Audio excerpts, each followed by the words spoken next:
Welcome back to the Django series, or we are doing this is the third video.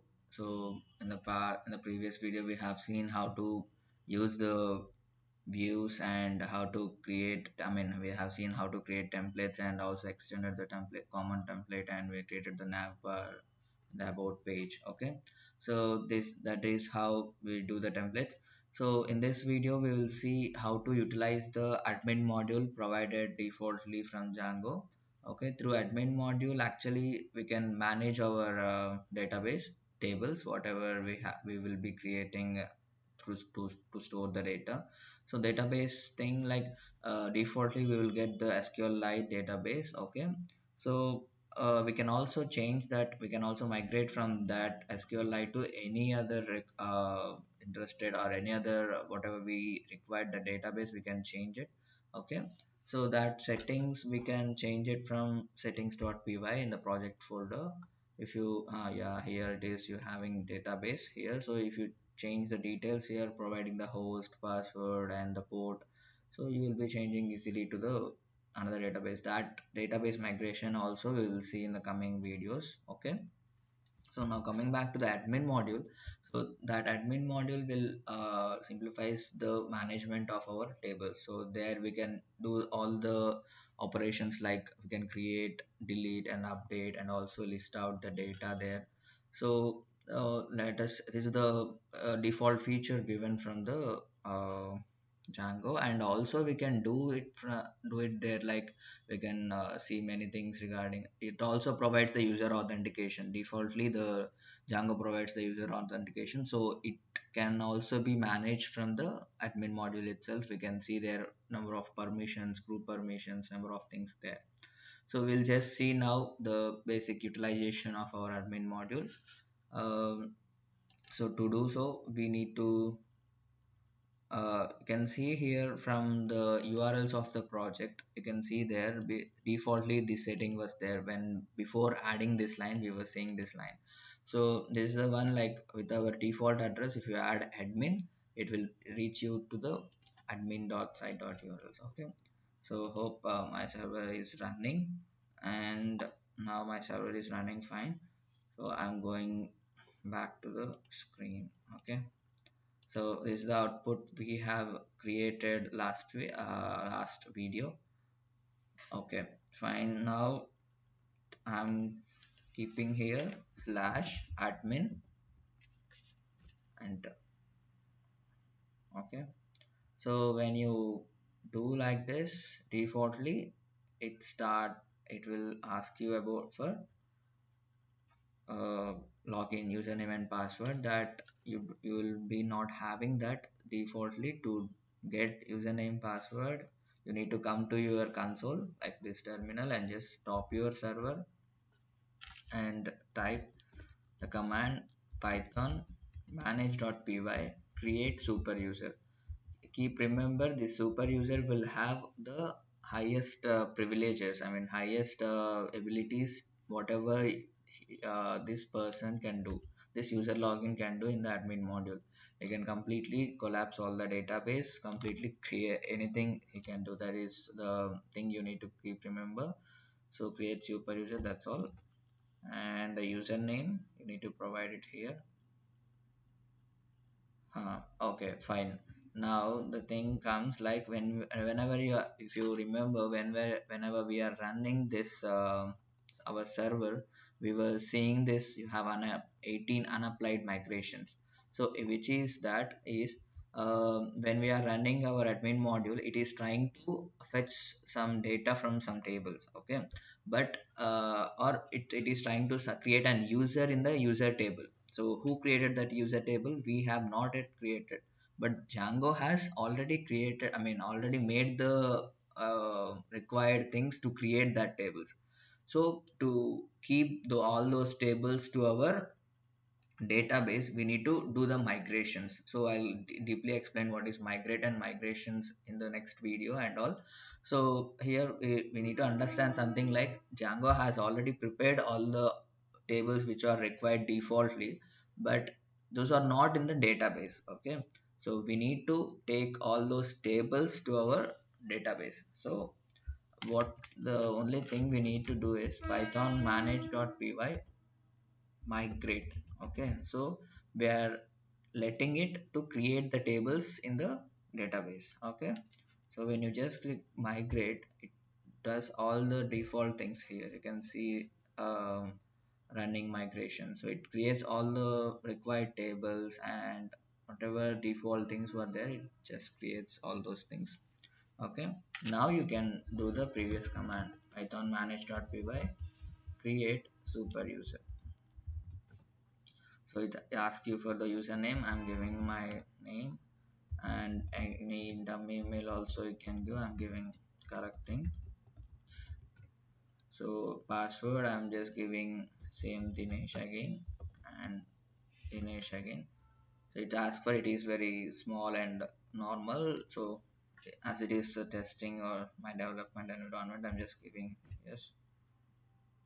Okay, I just created my super user and running back my server. Just keep remember the super user will have all the privileges. Okay, so now I come here back and Dinesh. Okay, now if you log in, you will be seeing this admin module. Okay,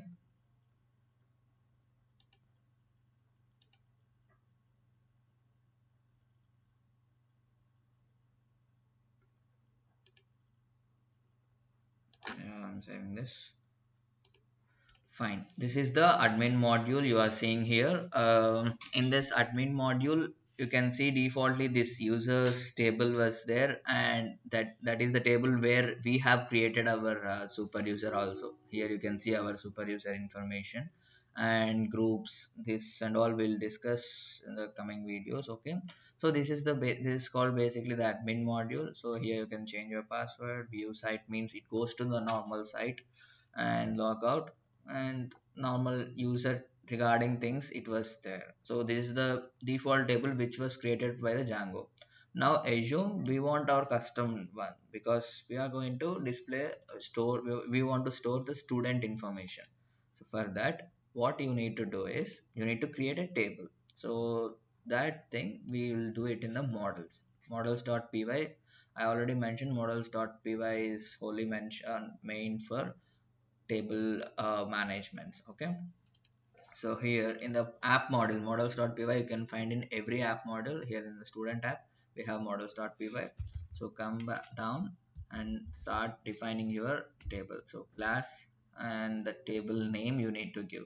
I'm just giving this table name as student info. Okay, I can leave it as student, but as we have the same student as our app name, I'm not taking it to not to replicate.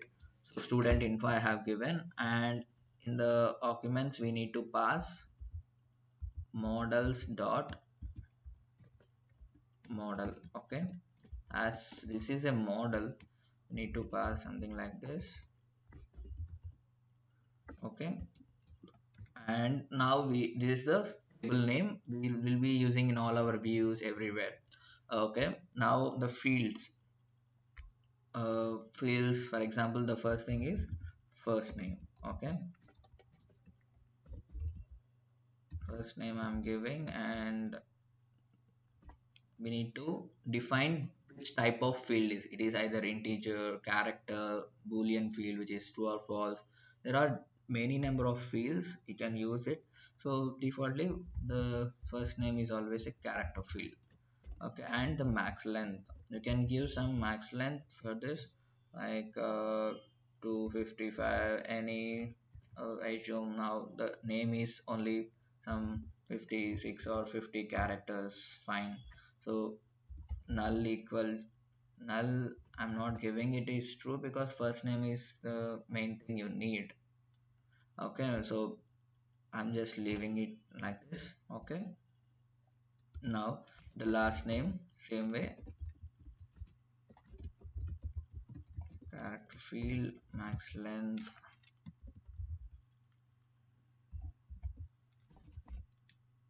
equal to 50, and this I'm giving it as null equal to true, and also blank equal to true. So which means that null, when I say null equal to true, we are allowing the database to store the null values in the last name. Blank equal to true is when we are creating an object, it allows you to give to not to, if you are not giving that value also, it is okay.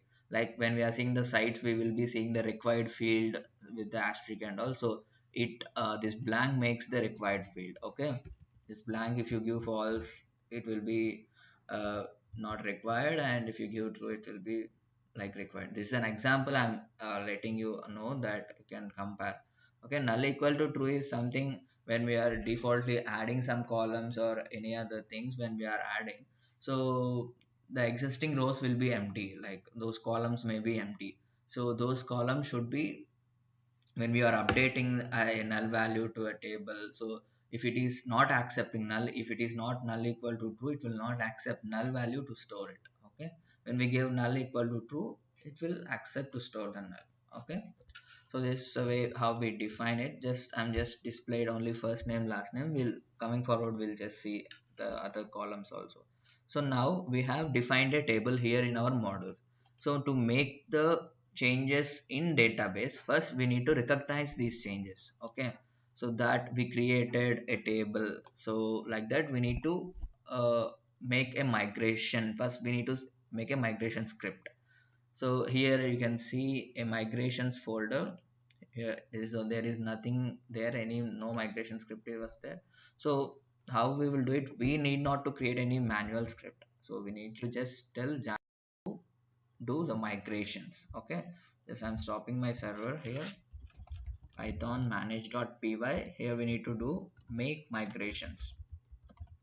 So we defined a table, please do the migrations for, please make a script to do the changes in database. So when we run this command, it just tell you you are creating a model student info.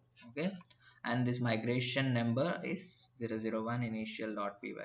So if you go back and see here, you can see there will be one migration created. So this is what going to be created. Okay, so id, so you can see here an id is, or we have not mentioned id in our models, but it has given the id also. So Django defaultly, when you are not given any primary key thing in your models, we have not given any primary key. For every table a primary key will be there, so we are not given any primary key for this student info. So whenever in the tables, if you are not mentioning any mention any primary key, Django defaultly create one primary key with the name id. So it is a primary key, so it's auto increment. If whenever you create an object, it creates it. Okay, it makes the default one unique object. So now you can see these things will be created if you do migrate. So it just created the make migrations, which means that you defined a table and we have migrations we have done. So it is showing you that these things are going to be created in your database. So every time we will not see clear very deeply about this, we'll just define the table in models and we'll just do the migrate also. So we have created the migrations. Now we are saying to move these changes, like create this table in our actual database. Okay, this is not yet created in our any table in our actual database. Okay, so it is still in our development, our programming, I mean in our coding only. So when we do my python my manage.py migrate, this will be changed in our database. So applied student 00 on my initial migrations. Okay, so this is what we seen when we are applying the all the default migrations. Also we have seen here something top we have seen there, like applying the many migrations were there. So those are all the default things we have created in the database. So this is the one we have custom created our model and we have created this table. So let us see this table in our admin module. Okay, so now I'm running server back. So now if we go to admin module and refresh, we should be able to see our table, but it is not there because the only thing we missed is we need to go to admin.py file. There will be above models, you can see admin.py. So here you need to first register your models, which I mean registration is required here because all the customization of admin model will do here in the admin.py. But and also there will be number of models, you may be having number of models in your models.py, but you may not be interested to show all the models default in the admin module. So you can define here what are all the it is the Django feature defaultly given. So here whatever the models we want to display or we want to use it in the admin module, we can define it here. So only those models will be displayed in the admin module defaultly. Okay, so from dot or from models we are importing all, as we don't have any other much modules. So usually we'll import one model which is required or some models which is required. I'm just importing all, which means that star if we give it imports all, or only one model if you want to do just student or info. So instead I'm keeping star to not to get any errors, to not to reduce that imports. And now here you need to do something like admin dot site dot register. Okay, you're registering, you just need to give student info. So we are registering the student info to the admin module. This makes our thing should come in our models. So we have an error in our terminal. I'm just reserving it. From models import star we have an issue. Okay, from uh, dot models, yes, yeah, from dot models, which means that in the same directory. When we are mentioning dot, it means that in the same directory. Okay, fine. From dot models we have given import. Okay, fine. And we have refreshing it, so we can see our app name, this is our student app, and we can see student info. Okay, so this is our table we have created. So if you want, you click on the table and you can add a student info. So it start asking you first name and the last name. You can see here my first name Dinesh and last name I have given, so you can see highlighted it is required maybe. So for Dinesh and Baba I have given, and save and continuing, save and add another, save, just save, anything is fine, it just save. So now you can see here this is the list of our objects we have created. If you create one more object, it does one more thing, uh, like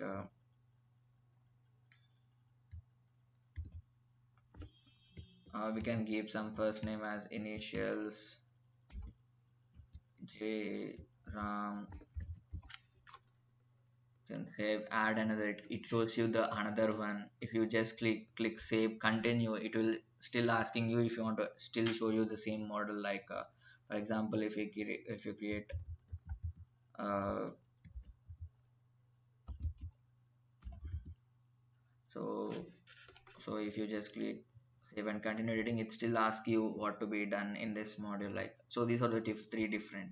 So if you go to student info here, you can see all the three objects which we have created here. So these are all the objects which we have created. And so in this list out something like we could not identify, for example there are 10 objects here, we could not identify which is the one with the first name or something. We can differentiate, we cannot simply understand simple student object until unless we go inside. We may not understand which object it, I mean what are the details inside. So simply we can change the representation of this object. This is a representation of whole that table row, that usually we'll call it as an object. So this object contains first name last name, but we cannot identify easily what is it. Is 3 2 1 is the normal representation. This is object 1 2 3 of that model of the table. So instead we can change this representation of that object. So that thing we need to do it in our models.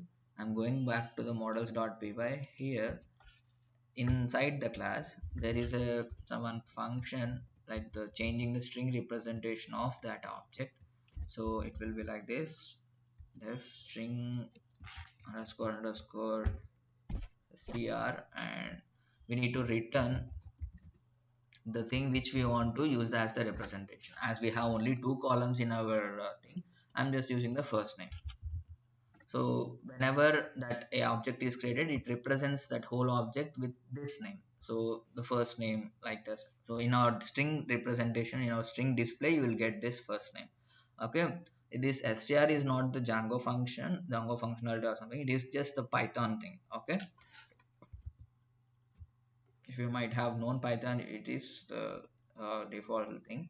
So when I refresh now, you can see the first names, all the first names are displayed for that each object. So we can easily understand now this is Ramakrishna, then this is, and this is Dinesh object, and like that you can see the things. And also assume now we start when if you want to update anything, you just click that object, change however you want, uh, and you can save it back, save and continue editing, it will be still here. And for example, you want to delete this object, select this object and delete selected student info and go. If you click go, it will ask you the confirmation, sure, just it is deleted. And also for example, if you want, and also you can delete it from the inside, from the delete option, delete it, just delete. So this is a way you can create and delete and also see. And also there is one more other, you can also still customize your list here, like we are displaying only the first name.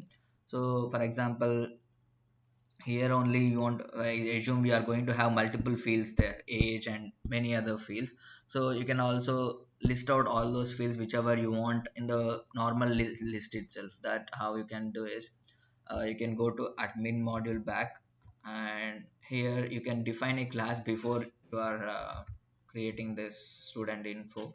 Before you are registering, you can create a class like my student view, I'm giving something like this. And in this you need to uh, import or give the argument as admin dot model admin. Okay, yes. And here you need to give something like list display. There will be some default variables defined already. So if you use that variables, it will just make your representation easy. First name, my first thing is first name. And the last thing I want to display is, we have only two columns actually. So two columns, if you have multiple columns here, we can still add the columns like with comma separated. So I'm just saving it, and if you go back and see here, and we have, is not yet reflected because see, we have registered it, and also whatever we have changed that, sorry, the student view, we need to pass the as second argument after our table name, our model name. We need to also pass the student view so that it understands we are using this customization there. So now if you refresh, you can see Dinesh Babu Jalla completely is there. If you create one other like Shiva and R something, like if you edit and go back to the list, you can see Shiva or something like this, you will be getting customizations. So this is how you can use the admin module. So if you create, it is just one table and two columns are there, but in the real scenario we will be using number of columns, number of things. So you can all use the default admin module, it will be so helpful. And later we can see, this is the admin model is a developer thing. We will not directly give this to any public users to do the changes in the admin model. This is just for the developer reference, that's all. To public, we will not, we will be giving through htmls, like using some design forms. This is just default designs and all will be there. We can also customize this admin module also, but it is not so recommended to use the admin module for the public users. The public users will just create the html pages, their forms there with number of designs, number of other validations, many other things will be doing in the html forms. Here also the all default validations will be there, and this model also whatever we give in the models.py. So this just for the developer reference to create number of things and to change defaultly, like whichever things in the html forms will just give the minimal custom minimal things, like we'll just save details, some validations, just normal update. but here you can do the number of things. This is a like you can see, you can understand from the name, it is administration means like it is the super thing, all having all the privileges. Keep remember that super user will have the number of other privileges also. Okay, fine. Hope it is clear and you are able to get those things. I mean, you are able to understand. So, and like the same, like if you want to create multiple tables, you can start creating the tables here, and we'll look into it. And the from the next videos, we'll create good number of fields in the each model. Okay, so meet you back in the next video. Thank you.